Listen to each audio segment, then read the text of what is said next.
आजपासून या लाडक्या बहिणींच्या खात्यामध्ये जमा होणार आहे। महिला आणि बालकल्याण मंत्री आदिती तटकरे यांनी ट्विट करत ही माहिती दिली आहे। महिला आहेत ज्यांच्या बँकच्या खात्यामध्ये फक्त 50-100 रुपये होते, पण आज दर महिन्याला त्यांच्या बँकच्या खात्यामध्ये या लाडकी बहीण योजनेतून 1500चा लाभ हा वितरित होत असतो। केवायसी बंधनकारक असेल प्रत्येक लाभार्थ्याला 100% आणि त्याचा आम्ही सगळ्यांना कालावधी दिलेला आहे आणि तो कालावधी साधारणपणे 2-3 महिन्याचा असणार आहे, कारण त्यांना तेवढा कालावधी लागणार। त्याचबरोबर आम्ही पूर्ण त्याच्यामध्ये माहिती दिलेली आहे की ते करत असताना ती प्रक्रिया अतिशय सोप्या पद्धतीनं कशी केली जावी। त्याच्यामध्ये आमच्या स्थानिक पातळीवर जे महिला बाल विकास विभागाचे अधिकारी आहेत, अंगणवाडी सेविका, मदतनीस आहेत, इतर विभागांचे महसूल प्रशासनाचे सुद्धा आहेत, त्यांचंही आम्ही त्यामध्ये सहकार्य घेऊ आणि ई-केवायसी ऑथरायझेशन झालं की त्यांना नियमित लाभ मिळणार आहे।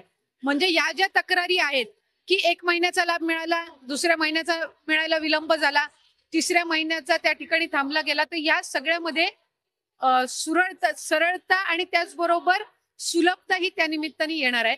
त्याच्यामुळे या 2-3 महिन्याच्या कालावधीमध्ये जे लाभार्थी आहेत त्यांनी ई-केवायसी करून घेणं आहे आणि याच्यातून त्यांना फक्त लाडकी बहीण योजनाच नाही तर शासनाच्या वेगवेगळ्या ज्या योजना आहेत ह्याचा सुद्धा पुढच्या कालावधीमध्ये लाभ होण्याच्या दृष्टिकोनातून हे महत्त्वपूर्ण आहे।